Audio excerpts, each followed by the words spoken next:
Hey Snacker Stars, Brandon from the sAs, the Snack Food Appreciation Society, coming at you with a rare edition of TakeOut Tonight. That's right, it is back. If you don't know what TakeOut Tonight is, basically, you know, I do pizza night every week. Well, when there's no interesting pizzas out, or I'm just plain sick of pizza, I do TakeOut Tonight. Basically, that's a look at some of the greatest carry-out items in the area, like Chinese food, Japanese food, Mexican food, Italian food, hey, even some of the fast food stuff that I missed during OTR.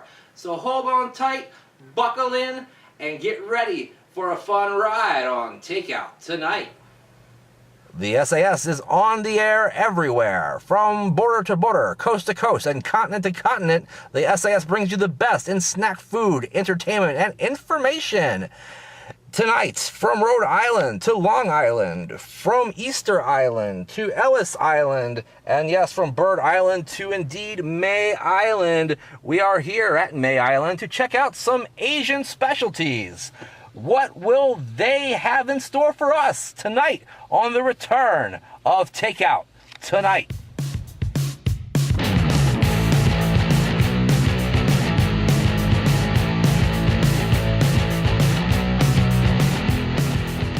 Have no fear. Pizza Night's not here, but grab a can of beer anyway. It's Friday night, April the 17th, 2015. Is a cat's honor worth nothing? Apparently not.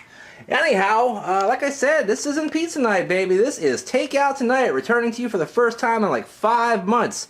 About 5 months back, we went to California Tortilla, told you what they were all about. Now I have a new restaurant in mind. It's just around the corner from there. There's a lot of great Asian restaurants in this area. Chinese, Japanese, even Thai. You've got the good old Ho King. There's also a place called Ho's. There is Kenji, or Kenji Fusion, which opened up not too terribly long ago. Then you've even got the old classic standouts like China Delight, which I reviewed way back last year sometime. And you have one that I have not been to yet, and that is the aforementioned May Island, which is on North Quaker Lane in Alexandria, Virginia, not too far from T.C. Williams High School. And there's my nice brand new fish tank. Say hi to everybody, fishies. Anyway, so from May Island, I decided to get a couple of things. Now, May Island specializes in both Japanese and Chinese cuisine. So I decided to go ahead and get a Chinese entree and a Japanese appetizer. Let's take a look at that appetizer first, shall we? Open up the small pod. And what I got is gyoza, which is basically a Japanese pan-fried dumpling filled with chicken and vegetables and other things of that nature. It comes with its own little dipping sauce there. I'm not really sure what that is exactly, but I'm sure it's great. And as you can see, they are nice and golden brown on the side in which they are fried, and then they're nice and white and fluffy everywhere else. A very pretty little design to the dumpling, or the gyoza, if you will. And very nice. That is a order of 5 gyoza for $5. So they're $1 a piece. Not exactly the cheapest appetizer out there, but I bet they're tasty. That leads to our main event, our Chinese entree of the evening, which is known as Triple Delight. Bam, and it's basically what I was afraid of. Triple Delight is described as beef, shrimp, and chicken in a spicy sauce. Wow, they don't mention the copious amounts of vegetables that seem to outnumber the meat. And that seems to be a very common occurrence in these places as of late. This was $7.50. They've got a dinner time special that comes with rice. You can get white, fried, or brown. Also comes with a spring roll. And this spring roll got kind of smashed, but that's okay. So anyway, it's a pretty good deal for $7.50. I'm just concerned that we're not really getting our money's worth when it comes to the meat at this point, but I guess I will find out in a minute when I try this item, tell you more about it, and give it a rating on TakeOut Tonight. Alright guys, I am back with my meal from May Island right here in Alexandria, Virginia. Only been open since 2008, so not exactly an institution, but I must tell you, very nicely decorated in there. Employees were very, I was going to say popular, but no, that's not the right term. They were very friendly, made sure I had everything I needed, including my chopsticks, because I ain't eating Chinese food without no stinking chopsticks, that's darn straight. Alright, so let me go ahead and get things ready to go. I'm going to go ahead and try the Japanese side of the equation first, and that is the gyoza, the pan-fried dumplings with chicken. Open up this little bit of sauce right here. Looks like Coca-Cola or something like that. Smells like a teriyaki or something like that, or perhaps it's a warmed up soy, I'm not really sure, but it smells pretty decent, and I'm sure it's going to add an interesting flavor to these little dumplings. And there is the dumpling I showed you already, nice and close before. I'm going to go ahead and dunk it in here and see what happens.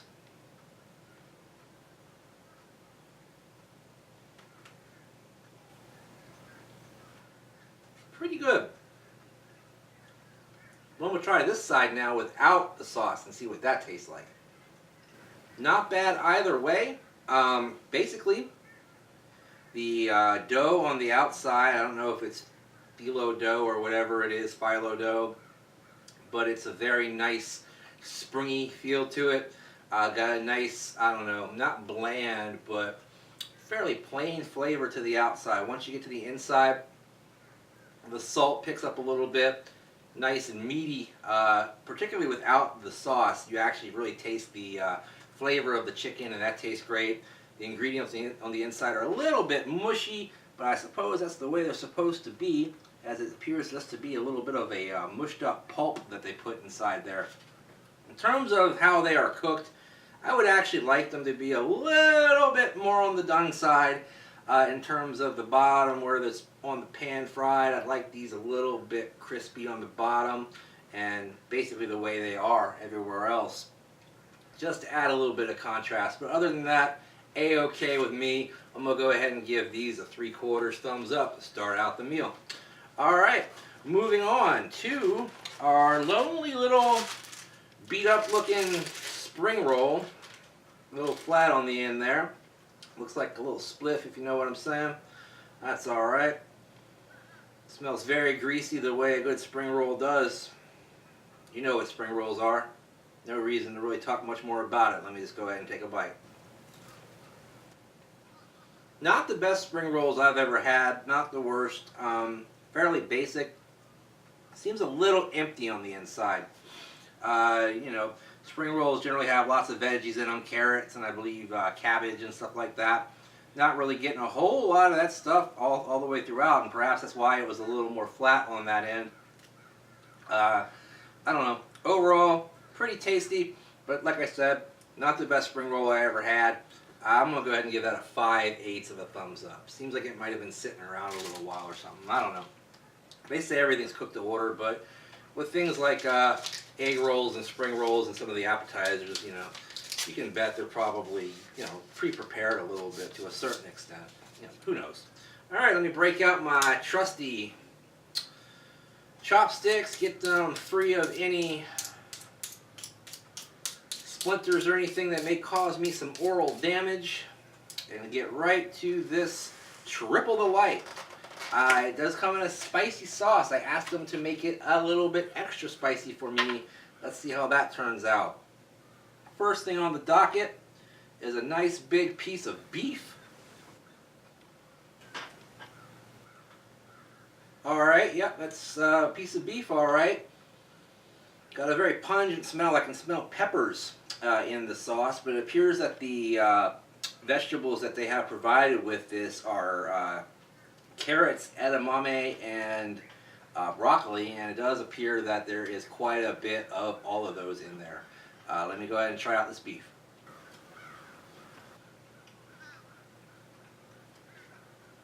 First thing right off the bat, no spiciness whatsoever. I asked for extra spiciness. I can't imagine what it would taste like with regular amount of spiciness, because there's no spiciness whatsoever.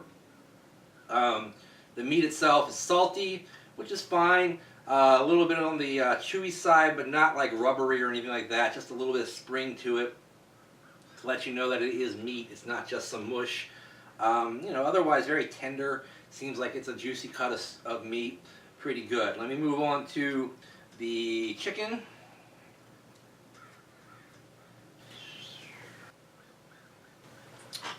Yeah, the chicken's not quite as big as the other beef there, but that's okay.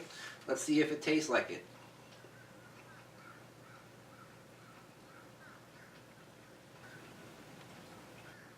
The texture on that chicken was terrible right there. It was very chewy and, you know, not tender. I think there may have been something a little up with that. Let me see if I can find another piece to give it another try. I think this is chicken. Give it a shot. That piece of chicken was much better. Nice and tender. Covered by the sauce nicely. The sauce has a savoriness to it and very salty, but absolutely no spice whatsoever. They need to take that off. Take that little chili pepper off the side of the menu there. That's all I'm saying there. Now let me see if I can find some shrimp. And I did. Now this is a nice big shrimp right there. Calling it a shrimp doesn't exactly. All right, let me go ahead and try out this big old piece of shrimp. Mmm.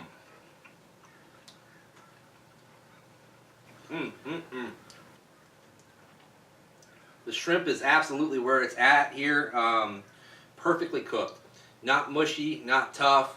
Nice bite to it. Great seafood flavor that actually comes through the sauce. The beef flavor and the chicken flavor don't really fight their way through that sauce very easily, but the chicken, or rather the shrimp does, and the shrimp is the star of this show, guys. That's all I gotta tell you. I'll go ahead and be a sport, try out a couple of these veggies. There is quite a bit of meat, by the way, so I am happy once I've gotten past the first layer of stuff here that there's a lot of meat going on. Let me go ahead and try out some carrots.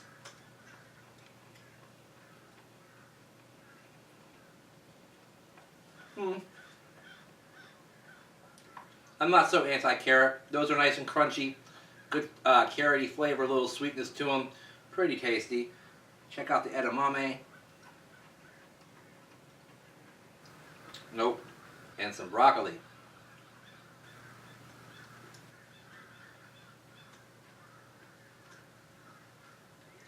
Oh, God. I hate broccoli. I'm not going to hold that against them. That's not their fault. Alright, guys. White rice is white rice, I'm sure, but let me take a bite. I don't know if you hear all the fowl outside, but basically there's crows and geese outside flying around, raising hell. So if you hear that in the background, that's what's going on. My cat Dusty's absolutely loving the show. But anyway, speaking of loving the show, I don't love this meal too much, but I do like it quite a bit. Like I said, not spicy enough, so that takes a little bit off. There's a couple of foreign meat pieces in there that I just don't quite jive with. Kind of chewy and weird texture and so forth. But the ones that are good are good. The meat and chicken, beef and chicken rather, don't really come through by themselves. They don't bust through that sauce, but they do taste okay. So that's good. But the shrimp is definitely the star of the show. Putting all of that together, the freshness and everything is great. I think I'm going to go ahead and give this a 3/4 thumbs up. I mean, that basically covers the gamut there because it did lose points here and there. But it definitely gains points for the amount of meat that you get. The shrimp is fantastic. And you know, the overall quality of the product is pretty darn good. So I like that. And I hope that you like this edition of Takeout Tonight. Hopefully there'll be more of these in the future. Whenever there's a pizza, or there's not a pizza that I want to review out there, I'll be sure to stick in one of these for you as well. Basically, you want to join the sAs group on Facebook by clicking on the link down below. Hundreds of the coolest people in the world are in our group, and you should be too. Follow me on Twitter at @BrandonReichSAS. Hashtag Snack Society all day, every day. Also hit me up on the Instagrams, Brandon Reich SAS as well. Use that hashtag Snack Society everywhere in the world on the social media, and you'll find out what the SAS is doing everywhere. Also, gotta do the YouTube's Four Horsemen. Share, like, subscribe, and favorite. And in the meantime, in between time, I will see you next time, guys. Bye-bye.